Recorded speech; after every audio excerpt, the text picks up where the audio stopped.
Álvaro Cedeño les saluda. Hoy estoy con mi buen amigo Edgar Mora Altamirano. Edgar, Viernes Santo, día 25 de cuarentena, perdón, todavía le estoy llevando la cuenta a esta cuarentena. ¿Cómo estás? Bueno, muy bien, muy bien. Pareciera que esta sí va a ser una cuarentena de 40 días, por lo menos. Sí, Exactamente. Edgar, literal. literal, entrando en materia, pues nosotros habíamos conversado en agosto sobre un Ah, libro que me habías recomendado que se llama Tribus Morales de Joshua sí, Green y sí, a pesar de que ha sido una lectura lenta, ha sido de enorme provecho y no claro. puedo pensar en mejor momento para conversar sobre el libro, que fue lo que habíamos dicho en agosto que íbamos a hacer en algún momento, que ahora, en esta circunstancia actual, porque las lecciones que tiene el libro desde la filosofía, desde la psicología y de la ciencia, creo que nos podrían brindar algunas luces sobre qué es lo que sigue, cómo nos movemos hacia adelante y de qué herramientas biológicas, sociológicas ya contamos y cuáles otras podríamos tener que crear. ¿Cómo nos ubicamos respecto a ese libro? Bueno, ese libro está escrito por una persona que ha dedicado parte de su corta vida, porque es un escritor, un investigador que tiene su laboratorio en Harvard. Y él no es un señor de la tercera edad, digamos, es un señor relativamente joven, posiblemente es más joven que yo y debe estar como cerca de tu edad o tal vez en medio de vos y yo. Es una persona pues que ha dedicado este tiempo académico, varios años, a investigar sobre qué es lo que dispara nuestras ansias de colaborar dentro de nuestra tribu y qué de eso nos impide colaborar fuera de nuestra tribu. Con lo cual plantea un dilema muy importante, que es decir, bueno, la evolución social y la evolución física de nuestra disposición neuronal, cerebral, es decir, nuestra disposición en general nos ha llevado a un momento en el que sabemos muy bien cómo diseccionar la colaboración y la cooperación siempre y cuando decidamos hacerlo. Lo que plantea básicamente es colaborar y cooperar es discrecional, no es un valor que tengamos para nosotros como universal. En otras palabras, lamentablemente decidimos con quién hacerlo y también decidimos con quién no hacerlo, lo cual nos deja en el camino de resolver un paso más, que tenemos grandes dificultades por resolver, y es cómo hacemos que haya colaboración intergrupal. ¿Cómo colaboro yo? ¿Cuál es mi estímulo para colaborar con alguien que no considero parte de mi grupo de referencia, de mi propio contexto? Aunque, como vemos, por la complejidad de la vida moderna, con esos grupos ya no es que habitamos en la lejanía, sino que habitamos en la cercanía. Las ciudades, por ejemplo, y por esto llegué yo a este tema tan interesante, son lugares que nos obligan a crear ciudadanos, eh, porque es la única posibilidad de que distintos dilemas morales se friccionen gradualmente a tal punto que generen un acoplamiento, y eso sucede en un lugar específico normalmente, de manera muy reciente, si se quiere, que son las ciudades. Normalmente en las ciudades estamos obligados a convivir con el otro, con el que no es igual. Entonces, este dilema de cómo colaborar y cooperar entre nosotros y ellos, plantea él, es nuestra siguiente frontera moral. Me agrada escuchar tu resumen del libro porque siento que lo capté. Y es cómo hacemos, cuáles son los mecanismos o las herramientas o los paradigmas o las reglas que necesitamos para cooperar unos con otros, entre grupos, de una manera armoniosa en estos tiempos. Pero quiero devolverme a una palabra que mencionaste un par de veces y es la palabra moral, que de hecho está en el título del libro. Y Claro, moral, podríamos decir que es eh, cómo es que vivimos, ¿verdad? Cómo es que tomamos decisiones para poder convivir en las comunidades que integramos. En este momento en el que estamos, ¿de qué nos sirve pensar en la moral? ¿Cómo hacemos para vivir de ahora en adelante? Porque sí me parece que estamos transicionando de un paradigma a otro y esa transición es absolutamente incierta, absolutamente volátil, pero hay algunos asideros filosóficos, axiológicos, de nuestros valores, de nuestros pensamientos, que son los que nos guían y los que nos ayudan a salir adelante. ¿Cómo hacemos vos y yo y nuestras personas aquí en nuestra comunidad para decidir cómo vivir de ahora en adelante? Bueno, es importante reflexionar sobre esto. Algunas cosas pueden ser dichas de manera muy fuerte, como por ejemplo, mucho cuidado.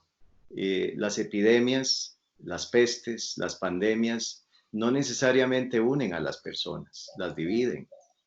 Hay un momento clave que tiene que ver con la propia sobrevivencia y la sobrevivencia de su propia tribu, que posiblemente hace que nosotros rechacemos la posibilidad de que el otro sobreviva.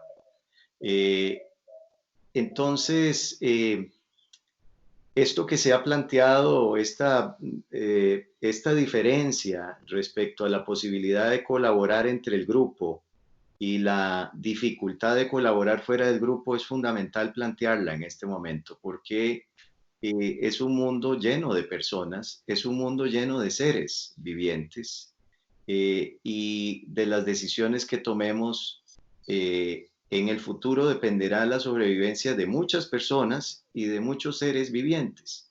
Entonces, este es un momento, la cuarentena también es un momento importante para filosofar y yo, que también llevo el sombrero de exministro de Educación, quisiera aprovechar para decirle a los padres que quizás una de las oportunidades más valiosas que tienen en sus manos es procurar hacer preguntas con la intención de que sus hijos durante este periodo estén más dispuestos a pensar sobre estas cuestiones que a seguir mediana o malamente las instrucciones que mediana o malamente dan las fuentes de conocimiento que son los sistemas educativos que, como digo, son maravillosos, pero en época de crisis volvemos a una máxima que es fundamental y es que importa mucho el aprendizaje. Y el aprendizaje parece que en este caso de la cuarentena nos lleva a las familias y a los padres de familia y a los abuelos a ser fuente de enseñanza para generar aprendizaje en quienes son menores y también en quienes son nuestros compañeros de vida. Entonces, sí es muy relevante. Yo diría que para volver al libro hay dos premisas básicas. Una es que sí hay una moneda en común entre todos, no importa el grupo al que pertenezcas, no importa si sos de mi tribu o si sos de otra tribu, hay una moneda común. Joshua Green dice que la felicidad es esa moneda en común y no estamos hablando de la felicidad de la autoayuda, sino estamos hablando del impulso por mejorar nuestras vidas, que un motivo es un motivo constante de repetición, es una pulsación que nos lleva hacia la vida constantemente. Y esa felicidad es una moneda común porque dice Joshua Green que no importa en la circunstancia en la que estés, siempre al segundo siguiente, al minuto siguiente, a la hora siguiente y al día siguiente querés ser más feliz. Y eso es una manifestación de nuestra propia pulsación, de nuestra constatación permanente de que esta pulsación que tuve yo no fue la última, que pudo haber sido. Es decir, en ese momento donde me golpea la pulsación, donde el corazón se abre y se cierra, pudo haber sido el último y sin embargo se mantuvo ahí la vida. Y si se mantuvo ahí es porque yo tengo un interés de llevar adelante mi vida por un camino que me lleve a la felicidad. Entonces, por supuesto, si yo busco mi felicidad y además me planteo que mi rol en el mundo también es reconocer que el otro busca su felicidad, pues me plantea la necesidad de tener una especie de intercambio. A eso se le llama colaboración y cooperación. La colaboración y cooperación, también dice Joshua Green, no es un asunto que solo tenga que ver con el carisma o el altruismo, es la base fundamental para poder competir. Y esa es la gran dificultad, por eso es que lo hacemos discrecional, porque si yo colaboro con todos, normalizo las posibilidades de todos y posiblemente mi propio grupo se quede sin las mayores posibilidades de sobrevivir o de vivir bien. Entonces, ahí hay un elemento fundamental en el libro que se detiene por un capítulo completo y posiblemente por muchas páginas, que es todos nos parcializamos a nuestro favor. Eso es parte también de la manera de vivir. Ahora, ¿cómo se hila todo esto? Bueno, a partir de algo que es muy sencillo y es muy sencillo de decir, es muy difícil de vivir, y es hacer lo mejor que uno puede siempre que puede. O dicho en términos que ha recogido de la propia evolución humana todas las religiones prácticamente, el principio de la ley, digamos, de la regla de oro, de permitirle al otro disfrutar de lo que uno disfruta, o puesto en negativo, no hacerle nada a nadie que no quisiera que le hicieran a uno.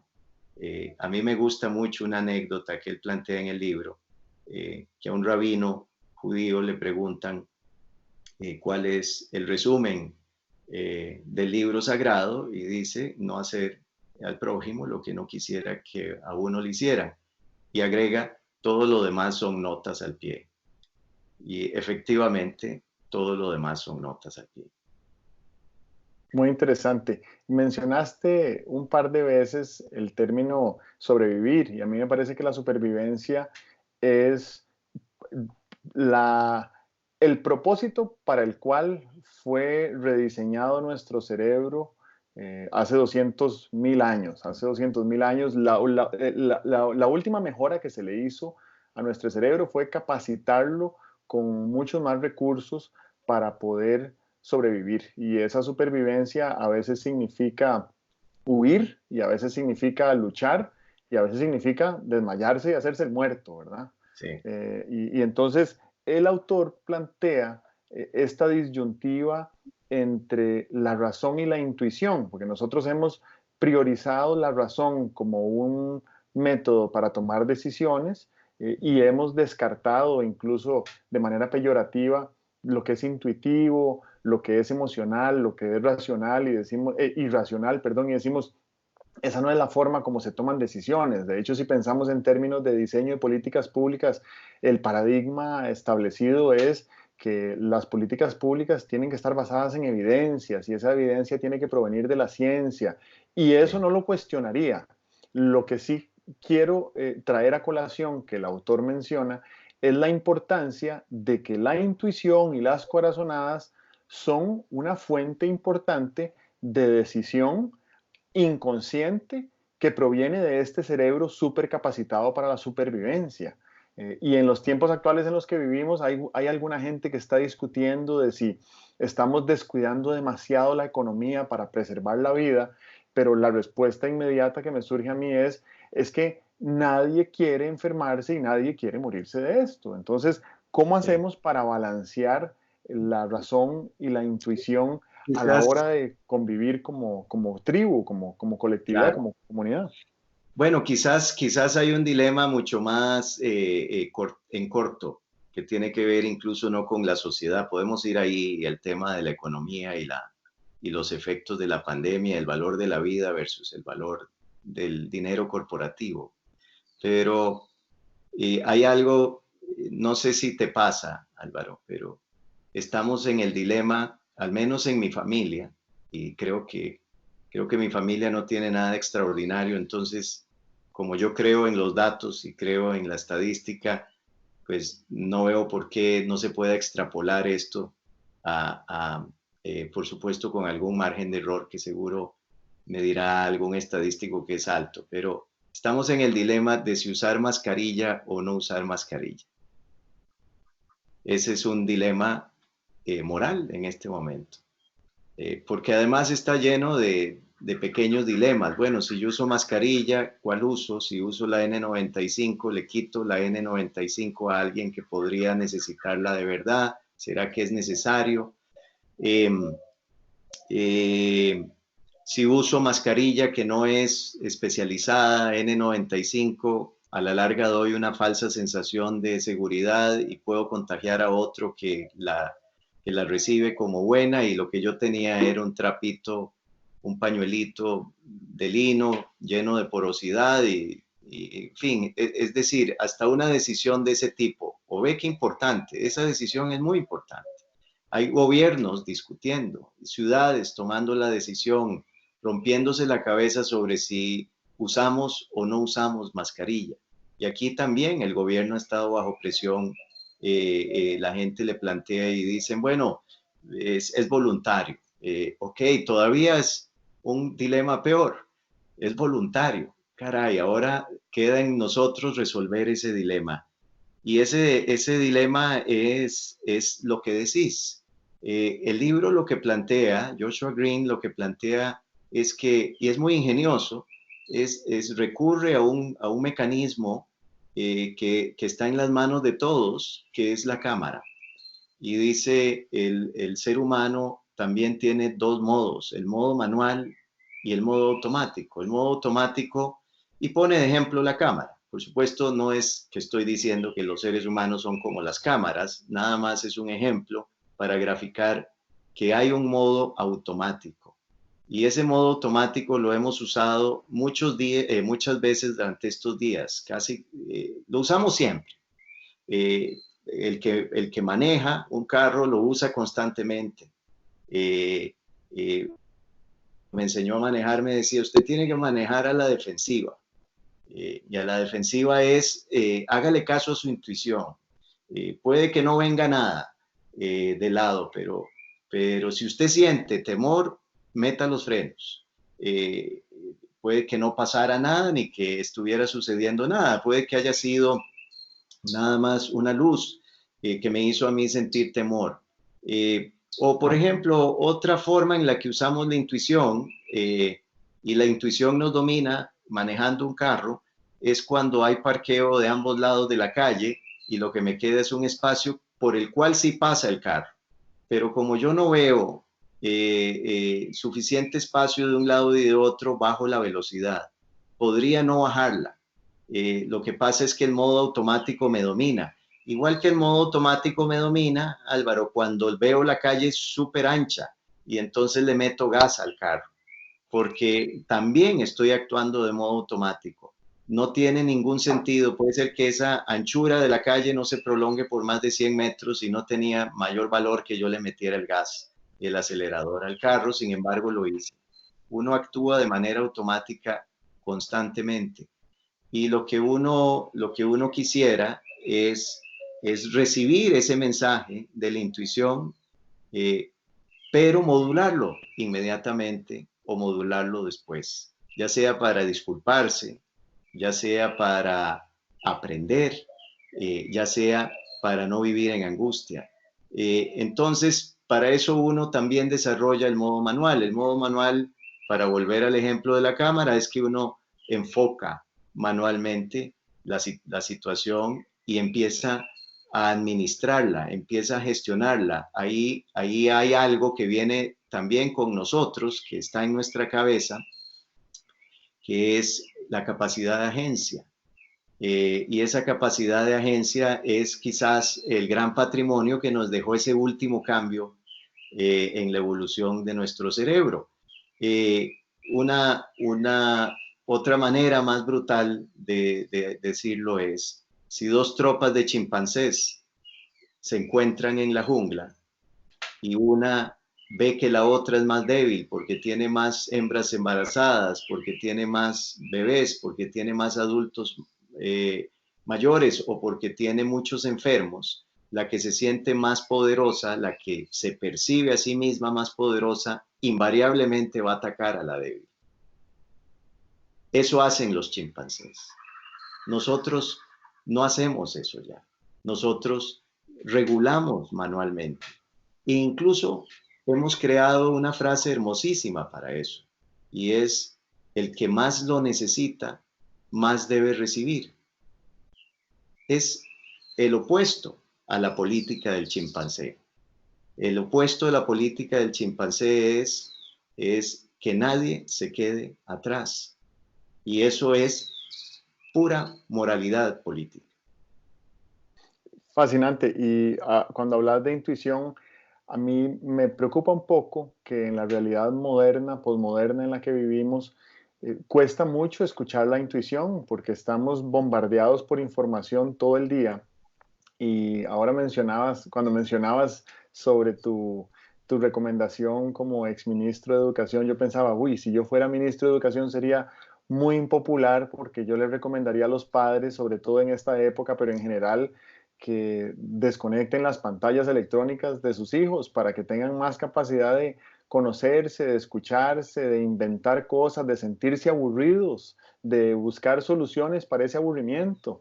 Y a pesar de que las pantallas son fuente de una enorme cantidad de información que es muy entretenida, difícilmente nos robustece nuestra forma de pensar y nuestra capacidad de escuchar nuestra intuición. Y creo que esas son herramientas que, aunque las traemos biológicamente, también tenemos que desarrollarlas ejercitándolas. Y Tal vez sobre eso, Álvaro, habla también la necesidad del pensamiento crítico. Hay una corriente de pensamiento que elabora una teoría sobre esto que también me parece muy apropiada, y complementa lo que Joshua Green ha conseguido investigar, y elaborar a partir de evidencia científica. Y es que efectivamente la mente es la fuente de al menos tres cosas que se combinan constantemente: las emociones, los deseos y los pensamientos. Constantemente la mente está entretejiendo con esos tres hilos una rosca de pan, por decirlo así. Estamos constantemente entretejiendo una rosca de pan para hornear. Ahí lo importante es que el pensamiento o los pensamientos son lo que autorregula lo demás, o son lo que regula lo demás, perdón, porque podría suceder que las emociones dejadas a sí mismas no tengan una capacidad de autorregulación, ni los deseos, y eso también se nota. Hemos visto presidentes eh, eh, eh, parcializados a su favor, eh, para disponer de cosas o no disponer de otras, y eso no corresponde a un pensamiento elaborado, ni a un dato, ni a un pensamiento elaborado a partir de la ciencia, sino del mero deseo de que las cosas fueran como ellos quieren que fueran. Y eso, la no regulación de eso, produce daños abismales. Anula vidas. Entonces, efectivamente es importante saber que nosotros somos unidades de vida complejas, y que cada una de las cosas que tenemos cumple una función, y que hemos usado nuestro conocimiento y nuestra técnica y la ciencia para poder diseccionarlas y poder tener una mejor representación de las cosas que nos vienen de nuestro contexto, pero también de la posibilidad que tenemos, no individualmente, sino colectivamente, de alterar y ampliar, de hackear nuestro contexto para ir favoreciendo a todos. Y creo que sí, que lo que decís, me pican las manos por hablar un poco de educación, e incluso felicitarte por ser impopular si es que fueras ministro, porque efectivamente veo mucha ansiedad causada por esta idea fraudulenta, diría yo, de que las cosas pueden seguir más o menos igual, pero sin decir qué margen de menos, porque no de más, van a seguir las cosas. ¿Qué margen de menos es la que las cosas tienen ahora en relación a la educación de los chicos? Me preocupa esta idea de que pueden seguir más o menos igual si además se le suman 90 días de desgaste educativo y formativo del año pasado por la huelga, más este otro periodo de tiempo que seguramente va a ser largo también, y toda esta idea de que no deben haber olas que vengan de ahí para no alterar mucho la discusión nacional, quizás no es lo mejor. Quizás lo mejor sea diseñar a partir de las enormes diferencias que hay en nuestro sistema educativo, alternativas distintas para niños que tienen distintas posibilidades y oportunidades de acceso a los distintos recursos que tenemos. Y al final, si lo hiciéramos, vamos a terminar concluyendo lo que ya dijiste. La casa es nuestra escuela en estos días. Y eso no está mal. Yo, cuando fui ministro de Educación, constantemente me refería a algo que creo firmemente, y es que escuela es todo lo que hay bajo el sol. Bueno, escuela es la casa también. La casa es escuela, la escuela es la casa. Y ahí yo creo que lo importante es recurrir a cómo es que se aprende.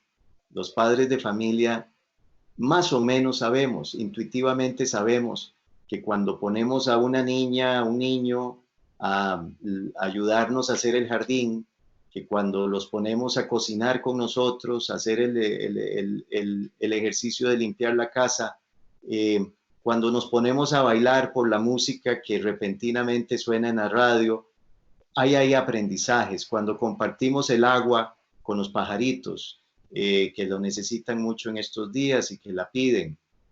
Cuando recogemos una rama seca de una palmera en un jardín como el que tengo acá y vemos la cantidad de hábitats que produce el ecosistema y vemos que ahí había una araña y que por la telaraña que quedó ahí hacemos una búsqueda forense de qué está atrapado en la telaraña, estamos generando aprendizaje. Y lo importante es tal vez recordar que el aprendizaje se produce si uno recuerda, si uno comprende, si uno aplica, analiza, evalúa y finalmente crea. Si uno de esa experiencia de la hoja de palmera termina en la mesa del comedor haciendo un dibujo sobre la red social de la niña o el niño, ¿dónde está cada uno de los nudos? ¿Dónde está el abuelo, la abuela? ¿Dónde está el primo?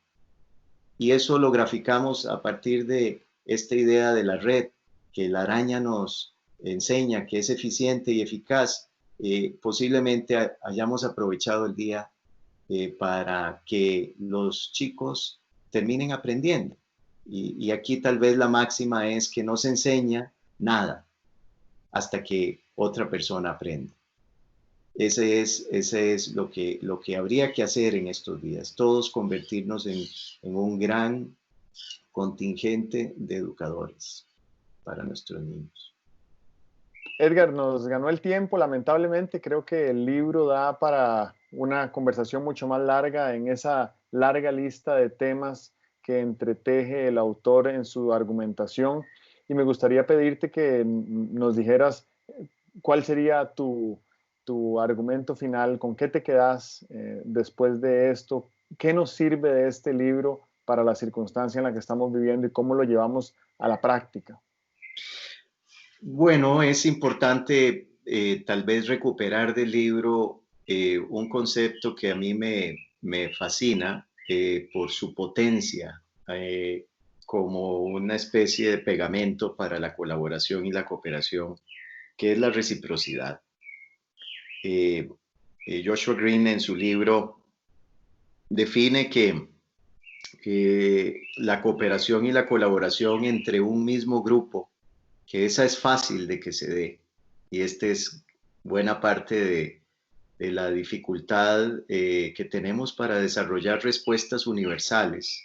Es que es muy fácil colaborar y cooperar, sabemos muy bien hacerlo, estamos muy bien formados y entrenados para eso. Eh, y, y de ahí, por supuesto, hay que recoger algunas de los valores de la colaboración y la cooperación intergrupal para poderlo llevar a un ámbito más amplio, más universal y poder entonces realmente contribuir con la armonización y la pacificación en el planeta. Y la reciprocidad ocupa un papel importante en esa colaboración y cooperación. La reciprocidad es lo que uno espera para poder tender un puente de confianza con los demás. Y eso es muy relevante. Entonces, me parece que en estos momentos en el que la colaboración y la cooperación son tan importantes, más allá de nuestras cuatro paredes, y todavía más importante porque estamos en cuatro paredes nosotros y tenemos que buscar cómo extendernos, es importante vigilar que nuestras políticas públicas estén guiadas por el principio de reciprocidad, por la idea de la unidad y la igualdad en las consecuencias. Es muy peligroso en una sociedad que se enfrenta a una pandemia a nivel global y a una epidemia a nivel local, que los resultados de las pérdidas sean injustas, sean desiguales. Los seres humanos estamos dispuestos a perder, pero no nos gusta que unos pierdan más que otros. Cuando las pérdidas sumadas pesan más que lo que pesan las ganancias de algunos, estamos en graves problemas. Y es un país frágil, el nuestro, es un país fracturado desde antes de la epidemia. Desde antes de COVID-19, este es un país fracturado. Es un país que está en cuidados delicados, vamos a decirlo así. Es un país que está entrando con esto a cuidados intensivos, porque las consecuencias pueden ser muy graves. Y debemos ser los ciudadanos vigilantes de que custodios de la buena política pública. Yo quiero decir que yo me siento en buenas manos. Con el doctor Salas y el doctor Macaya no noto negligencia. Sin embargo, sí percibo intereses más allá de los comunes, manifestándose constantemente en esto que Joshua Green llama, y uno podría agregarle el adjetivo de la tragedia, de la parcialización a mi favor, de la parcialización a nuestro favor. Hay evidente interés de que eso suceda, y yo en esto creo que este es el momento para las políticas universales donde los costos se distribuyen equitativamente, las pérdidas se distribuyen equitativamente y las ganancias se moderan para poder tener un futuro después. Muchas gracias. Yo le agregaría como corolario a lo que dijiste, que el autor deja abierta la inquietud de que necesitamos una forma diferente de conducirnos como comunidades globales, porque somos muchas comunidades que estamos convergiendo en tiempo y espacio y también en la virtualidad. Y a mí me gusta creer que la ética podría ser una de esas herramientas muy útiles y muy civilizadas para tratar de identificar formas de priorizar y de optimizar los recursos de manera tal que sean de aceptación global, digamos intercultural o intertribal, y necesitamos probarlo también a nivel nacional, a nivel de comunidades, y eso que decís es muy pertinente, sobre todo porque los más vulnerables, que ya teníamos una población vulnerable, son quizás los más golpeados por esta epidemia. Así que tenemos que buscar la manera de articular desde la solidaridad y desde la empatía para la justicia y la paz sociales, y creo que la ética podría ser ese zipper, ¿verdad? Esa cremallera que nos ayude a cerrar. Sí, bueno, muy rápidamente Joshua Green plantea 6 posibilidades teóricas de poder generar unión universal, de poder generar una nueva epistemología que nos albergue a todos, porque el problema de la fractura es que no todos terminamos creyendo en los ideales de todos y se van haciendo corporativos y privados los ideales, y eso abre una división de conocimiento, una división ética, una división epistemológica para albergar todo esto en una misma palabra, y eso hace difícil que pueda haber proyecto. Entonces, cuando él plantea la posibilidad de que en la controversia de nuevo atendamos la intuición, la verifiquemos, verifiquemos el grado en la que la intuición debe manifestarse y nos movamos de ahí al modo manual, donde podemos ya expresar con nuestras acciones los riesgos que estamos dispuestos a correr. Es decir, fuera del ámbito de la sobrevivencia, yendo hacia la idea de que debemos de crear un proyecto común. Lo otro importante es que esto es muy, muy interesante. Él dice, bueno, recurrir a los derechos, al derecho, como principio, no abre los argumentos, sino que los cierra. Y eso es cierto. Para eso es que existe el derecho, para terminar controversias, para terminar polémicas, para terminar discusiones, no para empezarlas. En Costa Rica es importante que usemos esto de manera adecuada. Cuando uno invoca el derecho, cuando uno invoca al juez, lo que está pidiendo es que un tercero neutral termine la controversia, y una vez que existe la pronunciación del fallo, ya no es el momento para empezar a discutir, es el momento para cerrar la boca.